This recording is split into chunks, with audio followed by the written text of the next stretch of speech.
रसूल इमरान खान बेकसूर, या अल्लाह या रसूल इमरान खान बेकसूर, मैं भी मनिया तू भी मन इमरान खान नंबर 1 मैं भी मनिया तू भी मन इमरान खान नंबर 1, मैं भी मनिया तू भी मन इमरान खान नंबर 1, मैं भी मनिया तू भी मन इमरान खान नंबर 1, मैं भी मनिया तू भी मन इमरान खान नंबर 1। अस्सलाम वालेकुम, मैं हूं हसनैन, आप देख रहे हैं नया पाकिस्तान। इस वक्त मैं सुप्रीम कोर्ट के सामने मौजूद हूं।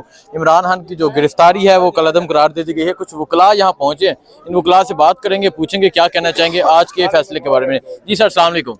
सर, आज का जो फैसला आया, इमरान खान की गिरफ्तारी को कलअदम करार दे दिया गया, क्या कहना चाहेंगे आज के फैसले के बारे में? देखिए जी, इंसाफ की और जमहूरियत की जीत हुई है। कल इन्होंने जो लॉलेसनेस शो की थी उस दिन हाई कोर्ट में, इस्लामाबाद हाई कोर्ट में एक इलीगल और अनलॉफुल एक्ट परफॉर्म किया था, उसको सुप्रीम कोर्ट ने कलअदम करार दे दिया था। गो के ये उधर ही chief justice Islamabad high court ही करार दे देना चाहिए था, लेकिन अनफॉर्चुनेटली उन्होंने नहीं किया। सुप्रीम कोर्ट ने आज उनका काम सर अंजाम दिया और इससे जमहूरियत मजबूत होगी, लोगों का इदारों पे जो है एतमाद बढ़ेगा, ट्रस्ट बढ़ेगा। अब अगर ये रीत चल पड़ती तो फिर कोई बंदा सुप्रीम कोर्ट में अपनी प्रोटेक्शन के लिए, अपनी बेल के लिए कोई ना आएगा। तो सुप्रीम कोर्ट ने इस प्रिंसिपल को देखते हुए इसको कलअदम करार दे दिया और इमरान खान को रिलीज करने का हुक्म दिया।